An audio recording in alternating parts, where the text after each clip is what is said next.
Question दोस्तों, एक पर्वतारोही प्रत्येक खंड के शुरुआत में 30 फीट चढ़ता है, फिर आराम करने के लिए रुकता है। आराम करने का दोस्तों यहाँ पर टाइम नहीं दिया, उसे आप लोग याद रखना।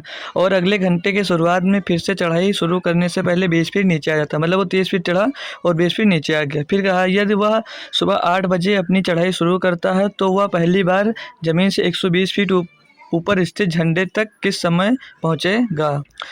तो इसमें कहा वो एक घंटे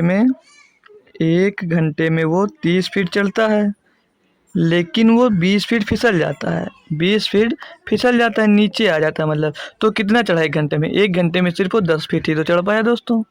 फिर क्वेश्चन में हमसे कहा है कि यहाँ पे देखिए वो 120 फीट ऊपर स्थित झंडे तक किस समय में पहुँचेगा।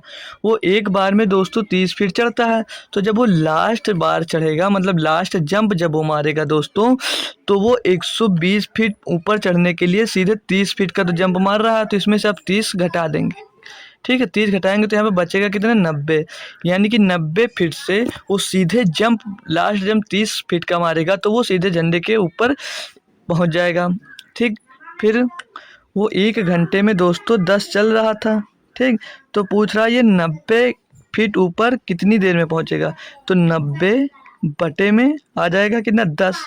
तो 10 सेकंड में 10 और 10 9 90, यानी कि 90 फीट की दूरी वो दोस्तों 9 घंटे में पूर्ण करेगा। और जो लास्ट जब 90 फीट से दोस्तों जब वो छलांग मारेगा, मतलब जंप करेगा, तो 30 फीट ऊपर चढ़ जाएगा। यानी कि वो एक घंटे में 30 फीट चढ़ेगा। तो एक घंटे इसमें आप और जोड़ दीजिए तो कितना हो जाएगा? ये टोटल हो जाएगा हमारे पास 10 घंटे। तो अब 10 घंटे में मतलब वो फाइनल चढ़ पाएगा। लेकिन समय पूछा तो ये 8 बजे शुरू करता था और टाइम इसको कितना लग गया पूरा 120 फीट ऊपर चढ़ने में?